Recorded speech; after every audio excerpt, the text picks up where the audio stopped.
Hello नमस्कार. All exam कट्टा या ऑनलाईन प्लॅटफॉर्मवर भविष्यातील सर्व प्राध्यापकांचं सहर्ष स्वागत. बघा, आपण नेट परीक्षा भाग 2 प्रश्नपत्रिका विश्लेषण पाहत आहोत. नेट एक्झाम 12 डिसेंबर 2023 शिफ्ट 2 याच्यामधील आपण दुसरा भाग म्हणजे सुरुवातीला आपण पहिल्या भागामध्ये 10 प्रश्नांचं विश्लेषण केलेलं आहे. आता आपण दुसऱ्या भागामध्ये 11 ते 20 या प्रश्नांचं विश्लेषण करणार आहोत. अतिशय सविस्तर विश्लेषण आहे, निश्चितच तुम्हाला ते आवडेल. आपण सुरुवात करूयात. 11वा प्रश्न, गल्ली गल्ली बदललेला मोर्चा या काव्यसंग्रहाचे कवी कोण? राम दोतोंडे, लहू कानडे, अरुण काळे, भुजंग मिश्राम. योग्य उत्तर काय आहे? गल्ली बदललेला मोर्चा. काय आपली प्रतिक्रिया आपण चॅटबॉक्समध्ये देऊ शकता, जेणेकरून तुम्ही या प्रश्नाबाबत कसा विचार करताय आणि तुम्ही विचार केलेला विचार योग्य ठरला आहे का नाही हे तपासण्यासाठी निश्चितच तुम्ही तुमच्या प्रतिक्रिया देऊ शकता. तर योग्य उत्तर आहे राम दोतोंडे. योग्य स्पष्टीकरण बघा, गल्ली बदललेला मोर्चा हा दलित चळवळीच्या अनुभवावर आधारलेला काव्यसंग्रह. तो डॉक्टर राम दोतोंडे यांचा महत्वाचा काव्यसंग्रह मानला जातो. या कवितांमधून अन्याय, शोषण, स्त्रीप्रश्न, दलित चळवळीतले बदलते राजकारण तसेच नव्या मूल्यांची आकांक्षा दिसते. यामुळे हा संग्रह दलित कवितेला एका नव्या सामाजिक विचारधारात्मक उंचीवर नेणारा मानला जातो. इतर पर्याय जर आपण पाहायचं झालं तर लहू कानडे, अरुण काळे, भुजंग मिश्राम हेही दलित किंवा आंबेडकरी प्रवाहातीलच कवी आहेत. पण गल्ली बदललेला मोर्चा हा त्यांचा नव्हे तर राम दोतोंडे यांचा संग्रह आहे. पुढचा प्रश्न आहे 12वा, खाली दिलेल्या साहित्य कृतीपैकी र वा दिघे यांची ग्रामीण कादंबरी कोणती? बघा, सुरुवातीचा 11वा प्रश्न हा दलित साहित्यावर आधारित होता, कविते संग्रहावर आधारित होता. तर हा ग्रामीण साहित्यावर आधारित प्रश्न आहे.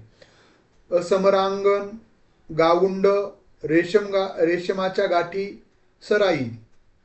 बघा, खालील दिलेल्या साहित्य कृतीपैकी र वा दिघे यांची ग्रामीण कादंबरी कोणती, ज्यामध्ये ग्रामीण भागातील वर्णन केलेलं आहे? तर योग्य उत्तर आहे सराई. बघा, सराई स्पष्टीकरण, र वा दिघे यांच्या कादंबऱ्या ग्रामीण जीवन, गावची मानसिकता, शेतकरी वर्ग, सत्ता केंद्र, जाती नातीचे संबंध, दारिद्र्य यांचं वास्तववादी चित्रण मांडलेलं आहे. सराई ही कादंबरी त्यांच्या ग्रामीण कादंबऱ्यापैकी एक महत्वाची कादंबरी मानली जाते.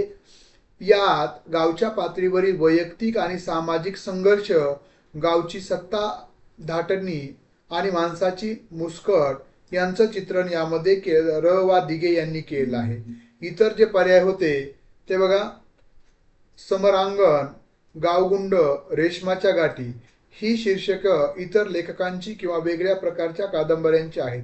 र वा दिघे यांची ग्रामीण कादंबरी ही सराई योग्य पर्याय आहे.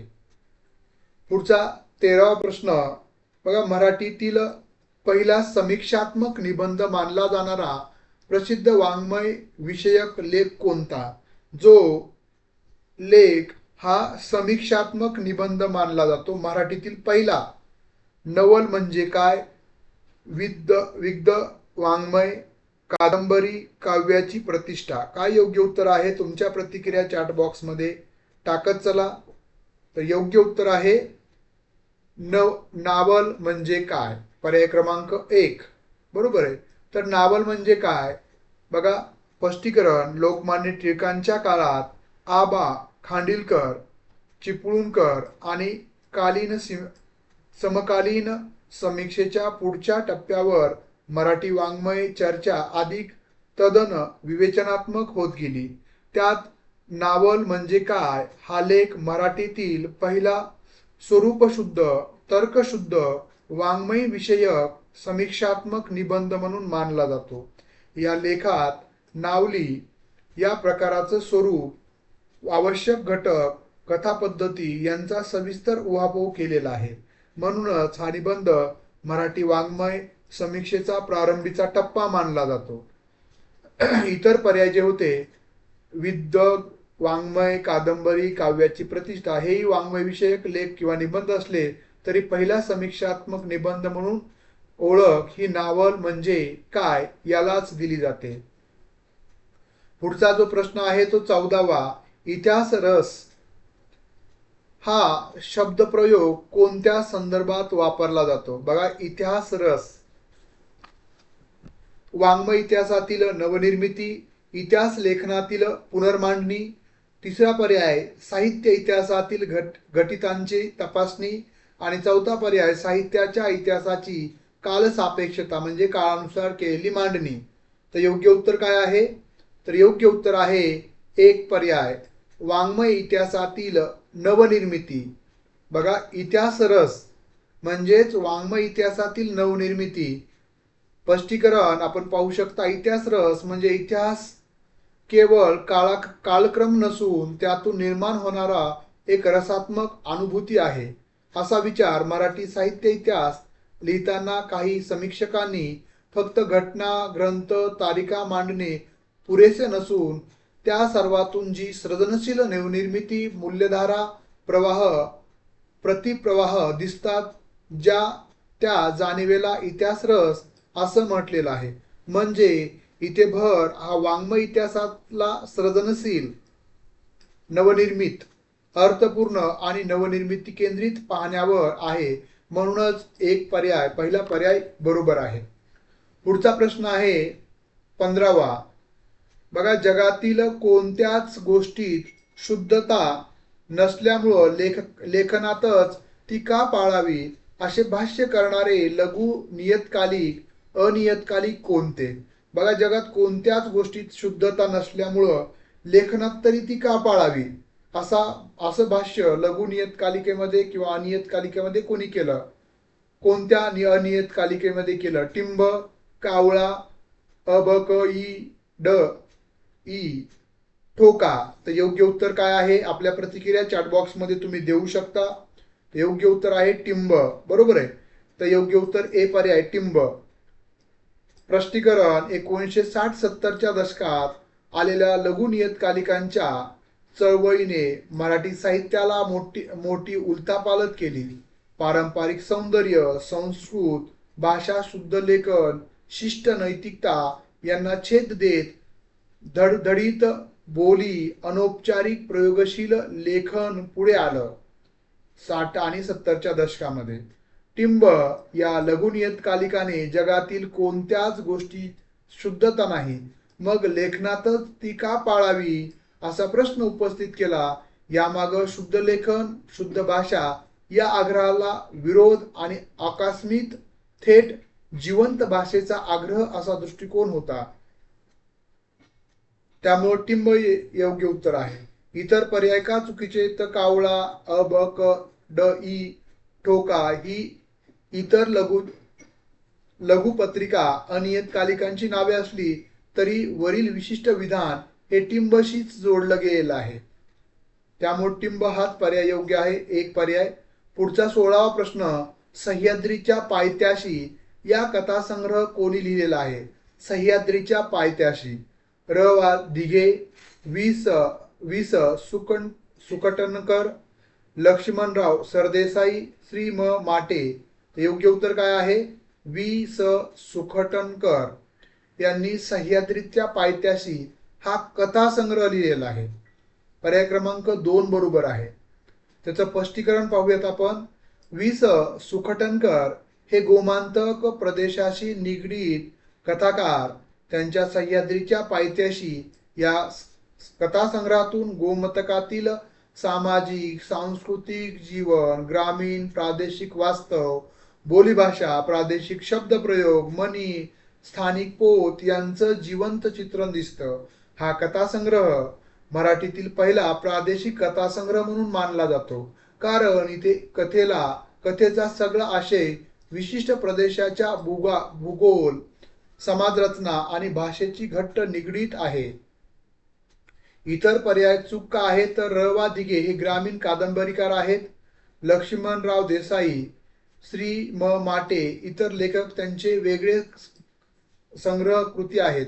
सह्याद्रीच्या पायथ्याशी मात्र सुकटणकर यांचा तो कथासंग्रह आहे. पुढचा प्रश्न आहे 17वा.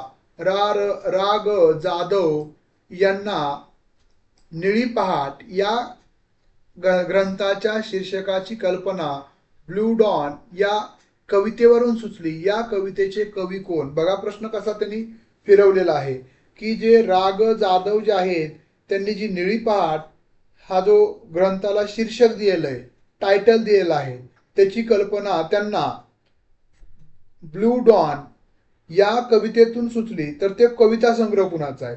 नामदेव ढसाळ, केशव मेश्राम, सी.एम. वाघ आणि वामन निंबाळकर. तर योग्य उत्तर काय आहे? सी.एम. वाघ. तिसरा पर्याय योग्य आहे. बघा स्पष्टीकरण.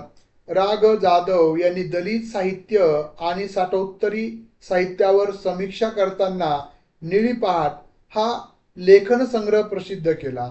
या शीर्षकाची प्रेरणा त्यांना ब्ल्यू डॉन या इंग्रजी इतर भाषेतील कवितेवरून मिळाली असे त्यांच्या ग्रंथसंदर्भात उल्लेख येतो.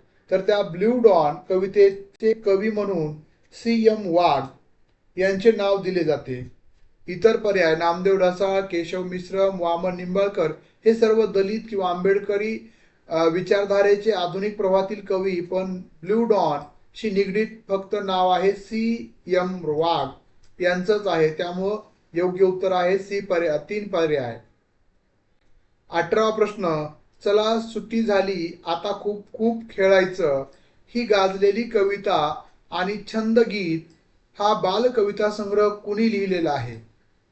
वा गो मायदेव बाल म्हणजे ग्रामीण, दलित, त्यानंतर बाल साहित्यावर प्रश्न विचारलेला हा आहे.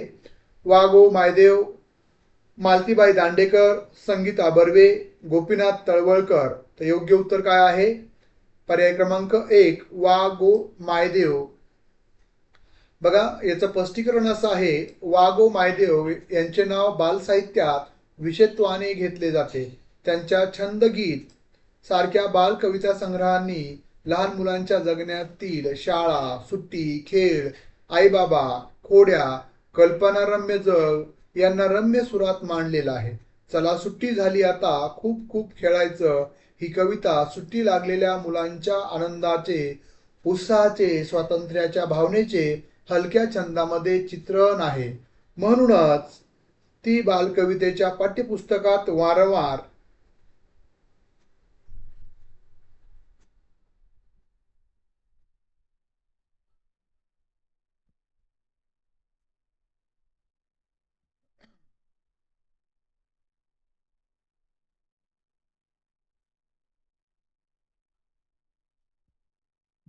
ती बाल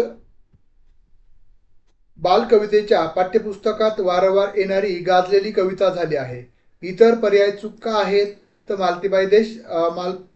मालतीबाई दांडेकर, संगीता बर्वे, गोपीनाथ तळवळकर यांचीही बालकविता इतर लेखन असले तरी वर दिलेली कविता ही छंदगीत हा संग्रह वा गो मायदेव यांच्याच मानला जातो.